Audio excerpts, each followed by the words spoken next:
बोलिए वृंदावन बिहारी लाल की जय। हरे कृष्णा कृष्णा कृष्णा हरे हरे, हरे राम राम राम हरे हरे। आपको एक बड़ी अच्छी बात बताते हैं, सुनेंगे? एक बार हम आगे कथा में सुनेंगे कि जो यमराज है, यमराज को तो सब पहचानते हैं।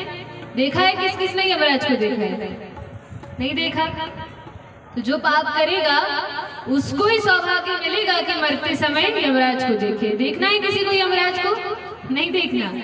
तो यमराज जो पापी मनुष्य होते हैं उनको लेने के लिए अपने दूत भेजते हैं, अपने सेवकों को भेजते हैं कि जाओ जाकर इस पापी मनुष्य को लेकर आओ। और उस समय यमराज एक बात बताते हैं कि देखो, पृथ्वी पर जाकर किसी भी मनुष्य को उठाकर मत ले आना। तब किसको लाना है? यमदूतों ने पूछा कि यमराज आप एक बार बता दीजिए किस किस को पृथ्वी से हम ला सकते हैं। तो यमराज कहते हैं भागवत में, जिह्वान वक्ति भगवत गुण नाम ध्येयम। क्या कहा? कि जिस व्यक्ति ने अपने जीवन में कभी भी एक बार भी भगवान के नाम का उच्चारण अपने मुख से जोर से न किया हो, जिह्वा न वक्ति भगवत गुण नाम ध्येयम, जिसने अपने मुख से कभी भगवान की महिमा का गायन नहीं किया, कभी भगवान के नाम का उच्चारण नहीं किया, कभी भगवान के संकीर्तन में जो सम्मिलित नहीं हुआ। तब कहा कि अरे ऐसे कैसे हो सकता है? कोई ना कोई व्यक्ति अपने जीवन में कभी ना कभी तो भगवान का नाम ले ही लेता है, कभी तो लेता है। कहा नहीं, बहुत मिलेंगे ऐसे जिन्होंने कभी नाम नहीं लिया हो। कथा में बैठते हैं, 7 दिन बैठते हैं, ताली भी बजाते हैं, लेकिन उनसे कहो कि नाम लो तो हाँ संगीत में मुंडी हिलाते हैं, लेकिन नाम नहीं लेते। तब क्या करते हैं? कहा मन में कुछ चलता रहता है और ऊपर से बनते हैं कि हाँ बड़े ध्यान से कथा सुन रहे हैं, कहते हैं नाम लो, बोलते ही नहीं है। एक बार क्या हुआ, एक छोटा बच्चा था। अब बच्चों को तो जो सिखाओ जल्दी सीख जाते हैं, सीखते हैं कि नहीं? सीख जाते हैं। तो बच्चे कथा में बैठे थे एक बार, जैसे यहाँ पर भी बैठे हैं, तो जो अच्छे बच्चे हैं वो तो कथा में आते हैं और जो बेचारे मूर्ख हैं वो अपने घर में खेलते हैं। तो ऐसे एक समझदार बच्चा था जो कथा में आकर बैठा था और कथा सुन रहा था, और उसने सुना कि भगवान के नाम की इतनी महिमा है कि जो व्यक्ति जीवन में एक बार भी अपने मुख से नाम ले तो उसको यमदूतों को नहीं देखना पड़ता, उसको यमदूत नहीं लेकर जाते, फिर वो स्वर्ग में चाहे पृथ्वी पर वो नरक तो नहीं जाता। इतनी बात तो कंफर्म है। तो उस बालक ने क्या किया कि अपने घर गया और अपनी बूढ़ी दादी से, बेचारे ने सोचा कि दादी तो बहुत बूढ़ी हो गई है, अब तो खटिया पर पड़ी रहती है, पता नहीं कब कोई लेने आ जाए और ये चली जाए, कुछ दिनों की मेहमान है। तो वो बालक गया और उसने अपनी दादी से कहा कि दादी मैं कथा में सुनकर आया हूँ कि जो व्यक्ति एक बार भगवान का नाम लेता है उसको कभी नरक नहीं जाना पड़ता। दादी ने कहा बेटा एकदम सही बात सुनी है तूने, एकदम सच है, बहुत बढ़िया, ऐसी कथा में रोज जाया कर। खूब तारीफ की, बड़ा खुश हो गया। कहा दादी वो सब तो ठीक है, लेकिन देखो आप बूढ़ी हो गई हो, एक काम करो अपन बैठ के एक माला जपते हैं, भगवान का नाम लेंगे, क्योंकि अब आपके पास तो बहुत कम समय है, हम तो फिर भी अभी हमारे पास समय है।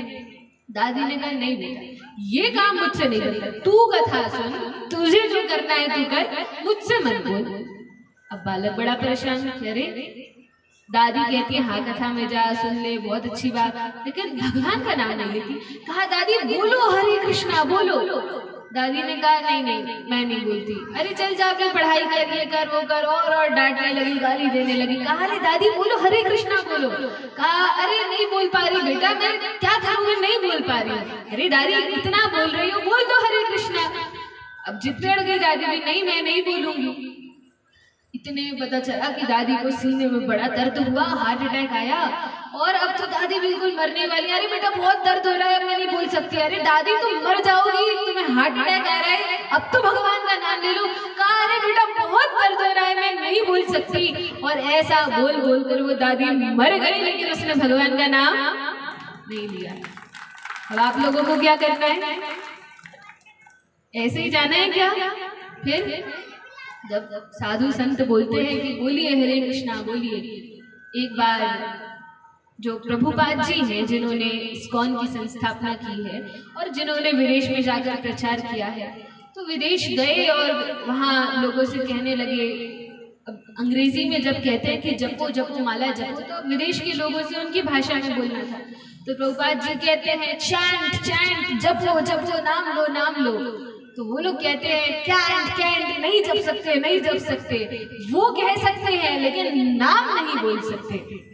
अब हम लोगों को भी वैसे ही बनना है क्या? म्लेच्छ बनना है, यवन बनना है? हम तो भारतवर्ष में जन्मे पुण्यात्मा है। देवता गण तक भारत में जो लोग हैं उनकी बड़ी प्रशंसा करते हैं कि देखो भारत में प्रणाम करते हैं। और ऐसे भारत में होकर भी यदि हम नाम नहीं जपेंगे तब तो हमारा फिर कोई भी कल्याण नहीं कर सकता। तो हमें क्या करना है? भगवान का नाम लेना है। और अभी हम उच्चारण करेंगे। आगे जो पहला व्यक्ति बैठा है और पीछे जो सबसे बैठे हैं, सबको अपने मुख से नाम लेना है, नहीं तो वो दादी जैसी मरी थी वैसे ही मरना पड़ेगा।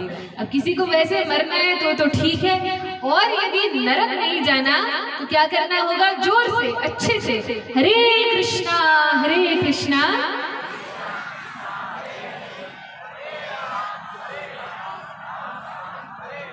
अब जिसने भी नाम ले लिया है, ये बात पक्की जानिए कि नरक तो आप नहीं जाएंगे, क्योंकि यमराज ने कहा है। और यमराज भक्त हैं, 12 महाजनों में से एक हैं।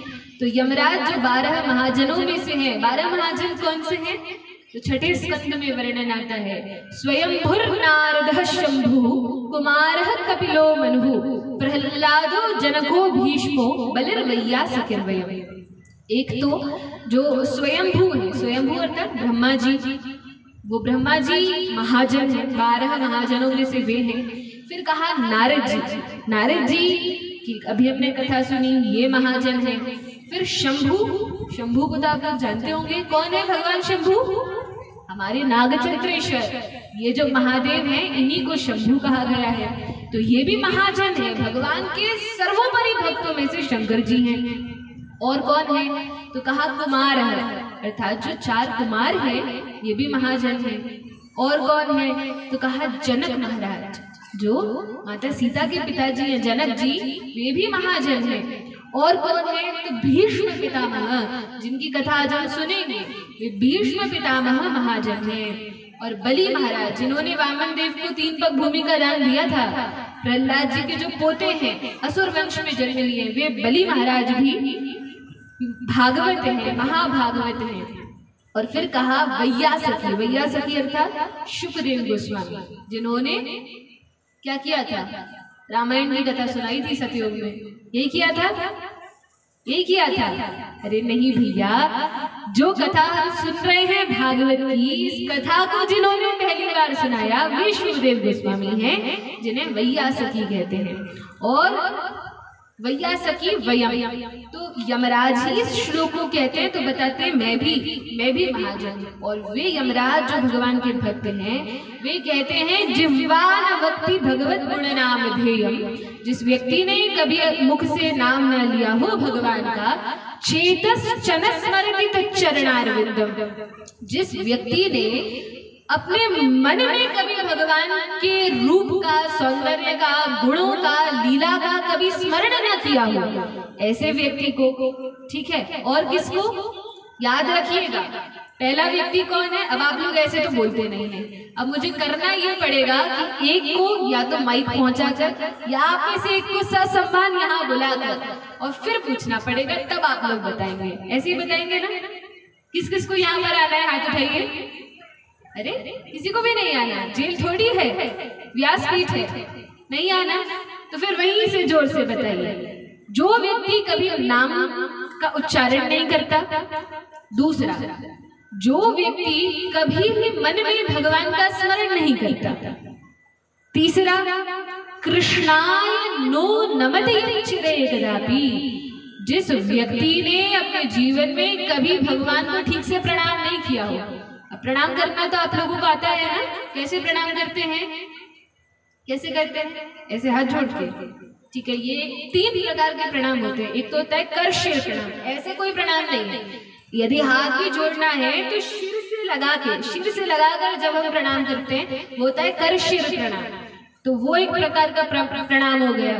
लेकिन वो तब के लिए है जब हम साष्टांग नहीं कर सकते या पंचांग नहीं कर सकते। हम कहीं रास्ते से निकल रहे हैं, गाड़ी पर बैठे हैं, तब तो लेट नहीं सकते कि बाइक इधर रखी और हम लेट गए रोड पे, ऐसा नहीं कर सकते। तब क्या करना चाहिए?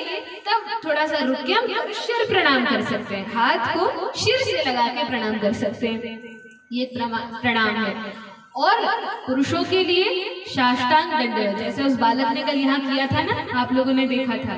अपना बायां हाथ कृष्ण की ओर या विष्णु तत्व की ओर बायां हाथ रख के फिर प्रणाम करना है। शंकर जी को जब प्रणाम करें या देवी देवताओं को प्रणाम करें तो अपना सीधा हाथ उन देवता की तरफ होना चाहिए और तब प्रणाम करें। और गुरु को जब प्रणाम किया जाए तो एकदम सामने से प्रणाम करना चाहिए। इस प्रकार से प्रणाम की विधि है। तो यमराज कहते हैं कृष्णाय नो नमति अच्चिरे कदापि। जिस व्यक्ति ने एक बार भी भगवान को प्रणाम ना किया हो उसको मेरे पास लेकर आओ। 3 चीजें हो गई। और चौथी, तान आनयध्वम असतो कृत विष्णु कृत्यान। कहा ठीक है, ये 3 ही काम यदि कोई कर ले तो उसको मत लाना। पहला काम क्या था? टीवी देख रहे हैं सब। पहला काम क्या था? जिह्वा नवक्ति भगवत गुण नाम थे। क्या था? जो व्यक्ति, कोई तो बोलिए, जो व्यक्ति, अच्छा कौन आएगा यहाँ पर? यहाँ से आएंगे कि यहाँ से आएंगे? कोई नहीं आएगा। तो जिह्वा नवक्ति, जिसने कभी भगवान का नाम न लिया हो। दूसरा, जिसने कभी स्मरण न किया हो। ऐसा लगता है सब बच्चे ही सुन रही और तो कोई सुन ही नहीं रहा। तीसरा, हाँ, जिसने कभी भगवान को प्रणाम ना किया हो उसको मेरे पास लेकर आओ। तो देखिए, बड़ा सीधा सरल उपाय बता रही हूँ। आज ही ये काम कर लेना। क्या क्या काम है? नाम उच्चारण करना है। चलो वो तो हम कर ही लेते हैं। हरे कृष्णा कृष्णा कृष्णा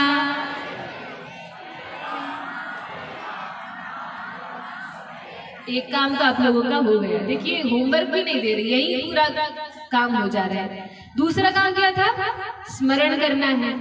तो सभी आंख बंद करके भगवान के सुंदर स्वरूप का, कि भगवान अपने पाँव में कैसे पायल पहने हैं, फिर भगवान कैसे घुंघरू पहने हैं, भगवान के दोनों पाँव में 5-5 नाखून हैं जो नखचंद्र के समान हैं, बड़े चमक रहे हैं, वे सुंदर नाखून हैं। उसके बाद भगवान की जो जांघें हैं उसमें भगवान पीली रेशमी चमकती धोती पहने हैं। उसके बाद भगवान की जो कमर है उसमें सुंदर करधनी लटकी है जिसमें भगवान ने मुरली